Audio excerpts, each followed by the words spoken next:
All right, so here's the review for the stats unit. These are the problems that were on the review. There was one mistake, and I'll get in the printout. I'll get to it in a second. So the following sequence is given in recursive form. So it's saying that the first term is 2. And then we see to get the next term, we have to know the previous term. So a sub 2 is going to be 3 times a sub 1 minus 2. But we know a sub 1 is 2, so a sub 2 is 3 times 2 minus 2. So the second term is going to be 4.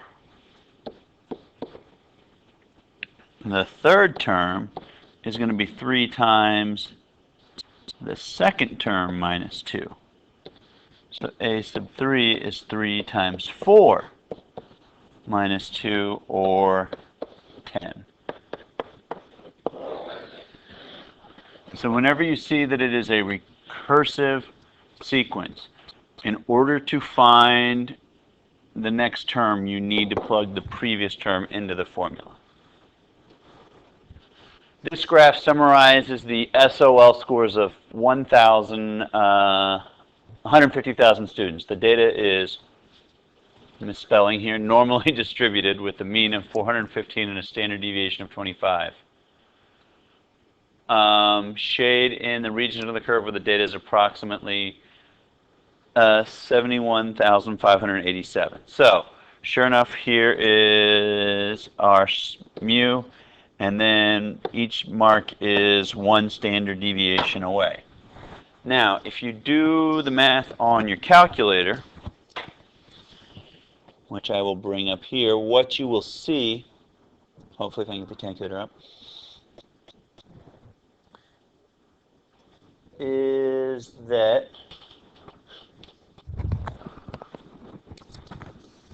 oh, no, I want the over here. Is so what percent of the population are we talking about? Well, we are talking about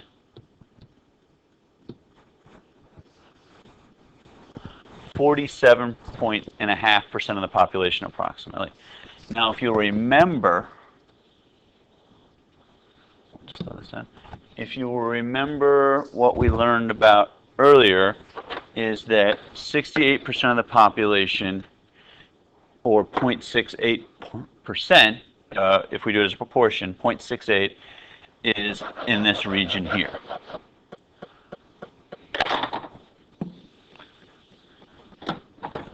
0.95 is in this region here.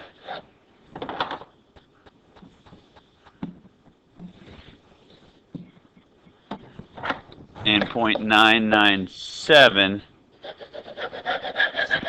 is in this region here. Now, none of those are the 0.477 we're looking for. However, half of the 95 is 0.475. And there's rounding errors, so that's what we're looking for. So we can either do this half of the 95 region, or you can do the other half, but we need to get that half. This is the space that we're looking for. The other way you could, there's a couple different ways you could do that. You could honestly go from here to here in your calculator, and from here to here, and see which one gave you that by doing, remember, the command in the calculator is the normal CDF, and it's under the distribution menu. Let me pull that up just so you guys can see it. I'm sure I'll be pulling this up again later in the lesson, but it's right here. Second distribution, normal CDF. And sure enough, if we look at what I have highlighted, I have from 365 to 415 with a mean of 415 and a standard deviation of 25.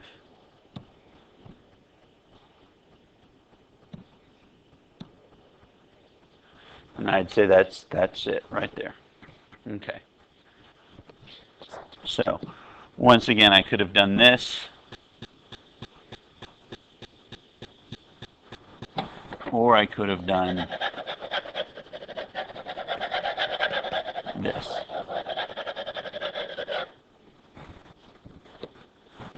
All right, the sum of an infinite geometric series is where the first term is 9 and find the sum, sorry, of an infinite geometric series where the first term is 9 and the common ratio is 4. So now I'm just plugging into the formula.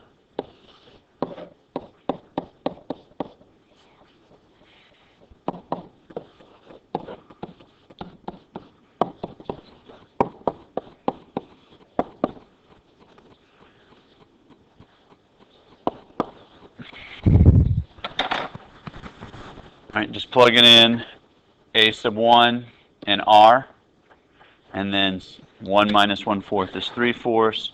Dividing by a fraction is the same as multiplying by the reciprocal, and you get an answer of 12.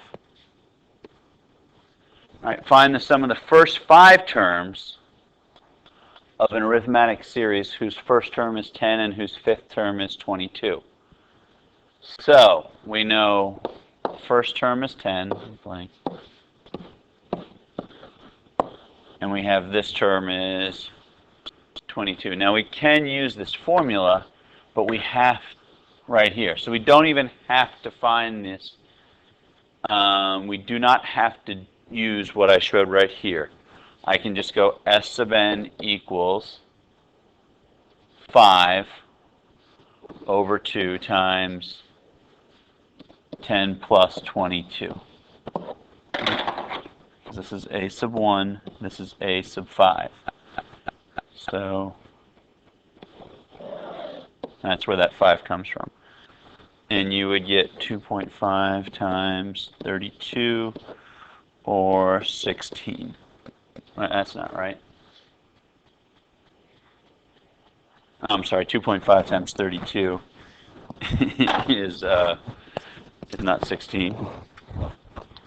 2.5 times 32 is 80.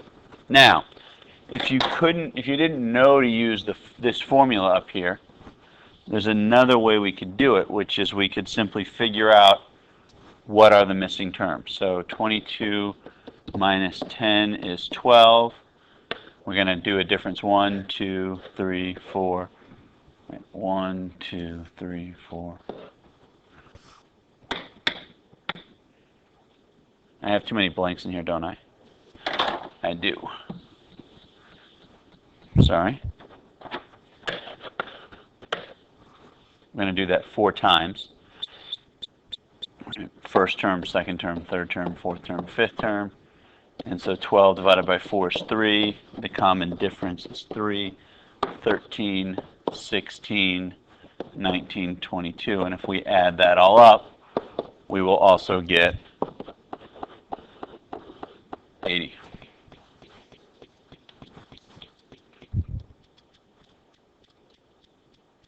So which way is the correct way to do it? Using the formula or figuring it out?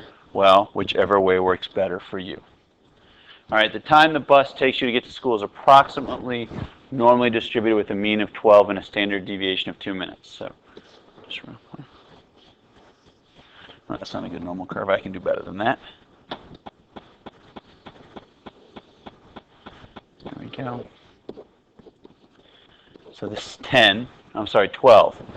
They tell us the median is 12, and then the standard deviations are 2. So this is 10, this is 14, 16, 18, 8, 6. So how often do you get to school in less than 10 minutes? So there's 2 ways to do this. One is you can do it by hand. You could say, I know that this area is 0.5 because it's half the graph. I know that this area is 0.34 because it's half of the 68 in the empirical rule. And remember, the total area under the curve is 1. So this area here is 1 minus 0.34 plus 0.5, or 0.16. I can also go ahead and call up the calculator and do it this way as well. I can go to distributions, normal CDF. Now, this is what gets people into trouble. What is the lower limit? Well, less than 12 minutes. 11 minutes, 10 minutes, 9 minutes, 8 minutes, so forth and so on. So the lower limit is negative infinity. The upper limit is 10. The mean is 12. The standard deviation is 2. Pasting it in. And I get the same number. I get 0.586. So round it off to 0.16.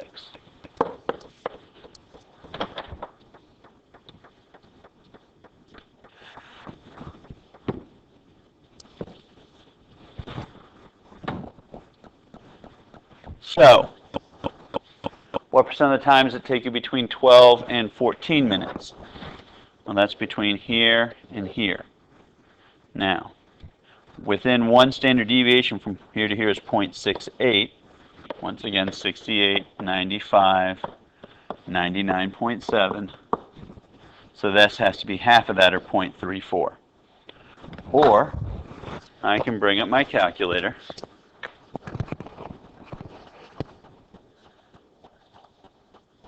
Maybe, if I can get my mouse to work here, I could bring up my calculator and do the normal distribution between 12 and 14.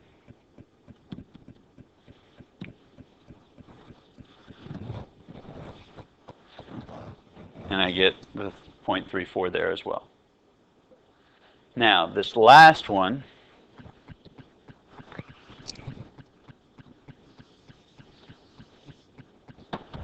is how many, if you ride the bus 70 times, how many times would you expect it to take more than 13 minutes? Now this is a little tricky because 13 minutes does not fall in one of the standard deviations. So you could either find the z-score and use the chart, or now is definitely the time to use the calculator.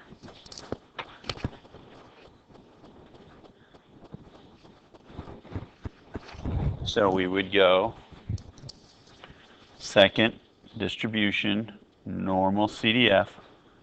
Lower limit is 13. Upper limit is infinity.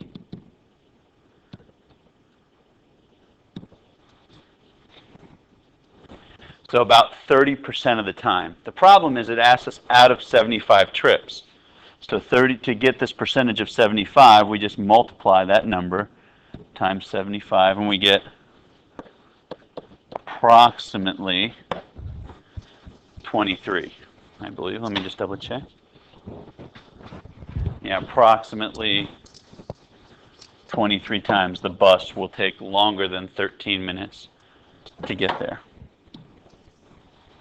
All right, a normally distributed set of 1,936 values has a mean of 115 and a standard deviation of 11. Which is expected to be the closest number of expected values above 132? All right, so what numbers are above 132? 132, 3, 134, 135, 136, so forth. So 132 is our lower limit.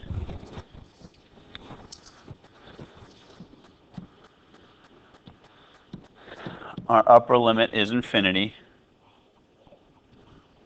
Our standard deviation is 115. And I'm sorry, our mean is 115 and our standard deviation is 11. Excuse the interruption. That's the part of this interruption. Baseball will practice immediately after school today. Prepare to work blank. Again, baseball will practice immediately after school today. All right, announcements are over, so we're back. So, approximately 6% of the population will be over this value. So if we multiply that by 1,936, we get approximately 118. So which one of these is the closest to that? And that is. All right, school reform. This is the problem that had the mistake in it. It's supposed to be a committee of something. And because we didn't do that, we're going to assume a school is going to be selected from the 9-member school board. It doesn't tell us how many people are on the committee we're selecting, so this problem can't be done. Sorry, my mistake. The heights of 150 first grade students at Franconia Elementary are approximately normally distributed with a mean of 45 inches and a standard deviation of 1.8 inches. Once again, going to the calculator to bring up this. Let me just pull this over just a little bit more. So, normal CDF. My lower limit is 42.3.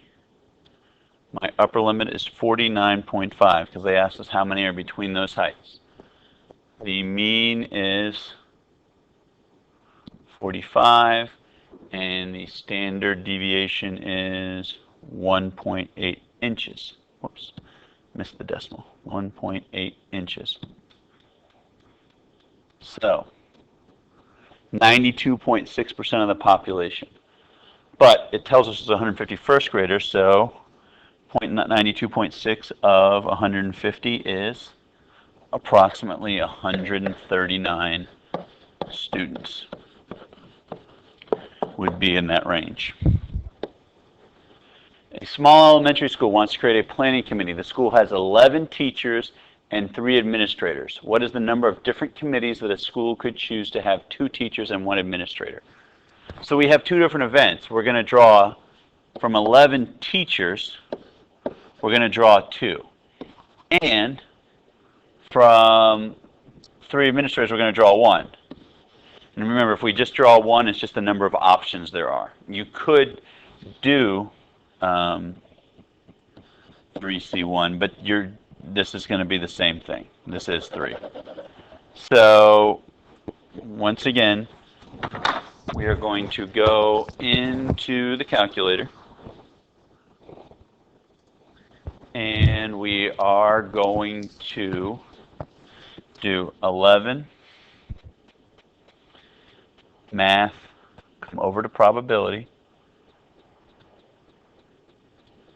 And this is a combination, not a permutation, because the order does not matter. Whoop, but I did a permutation. I selected the wrong one, so we'll fix that.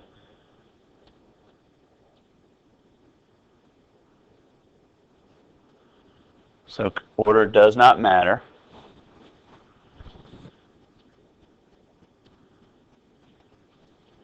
There are 165 different committees we could create.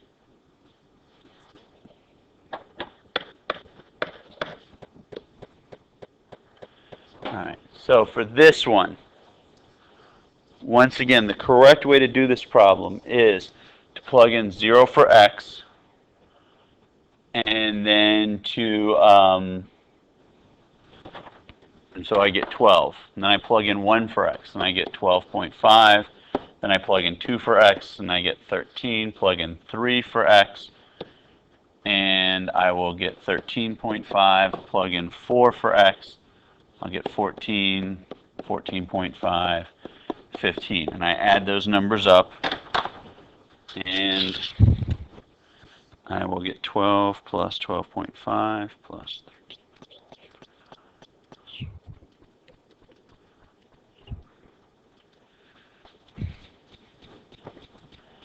And I get 94.5. But, as I've shown you, this is very easy to do on the TI-84. We just go a couple different ways you can go. You can either go alpha F2 summation, or we could go math and arrow down to number 0. Either way, it brings up the same thing. X from, we'll go back, 0 to 6 of 1/2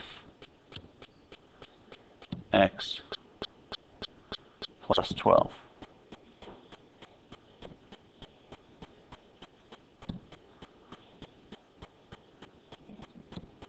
And 94.5. Even though really this is a typo, this should be n, not x. For this one, on this one at least is done correctly, same thing. Now, the most common mistake that people use when they do this in the calculator is that they use the parentheses from the calculator, and we can't do that. So if there's parentheses in the problem, we need to put in our own parentheses. So once again,